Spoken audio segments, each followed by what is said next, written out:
couple of different issues to address. One is the simple Russia exposure, and then maybe we can talk a bit about overall inflation and what that might mean for margins. Yeah. But McDonald's Russia, I mean, it was historic going in. Some say it's historic going out. It was a great market for McDonald's. It was company owned, like 86% company owned in that market. So something like 2.5 to 3% of their profit goes away if that's permanently closed. I think the market is essentially assuming that that's the case. Obviously, the currency wipes out a lot of that profit already. But it's unfortunate that McDonald's had such a strong market in it happened to be in Russia. From here, of course, I think the concern is that Europe in general will slow, and that's supposed to be a big recovery market for McDonald's. Does that dynamic spread to other players as well?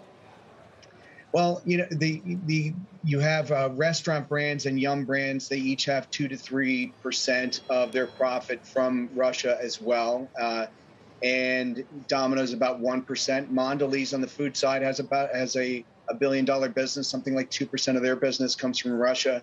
So these are not insignificant numbers, but given the movements in these markets, it seems like a lot of this is baked in. The fast food names have underperformed the staples names by something like 15 points year to date. So that gives you a flavor of how much the market is punishing them for this mess. You know, I am curious about Yum, not from a profit perspective, but more from the decisions that have been made by some of its competitors, namely McDonald's. Yum has a lot more franchise restaurants there. In fact, most of them are. They seem to be citing that as a reason why they can't just suspend. Does that make sense to you, David, or could they be more forceful in their reaction to what's going on? It does. We haven't talked to Yum directly about it, but it certainly makes sense. You know, one of the primary tenets of franchise law is that these are independent businesses that you can't control their pricing or how they do business. Otherwise, they would. You know, this has been one of the things argued about from the unionization push that goes on. These are independent business people.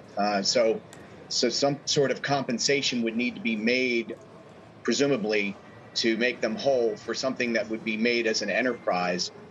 I would imagine that would be much more messy for Yum Brands, which is largely franchise, versus McDonald's, which is largely company owned in that market.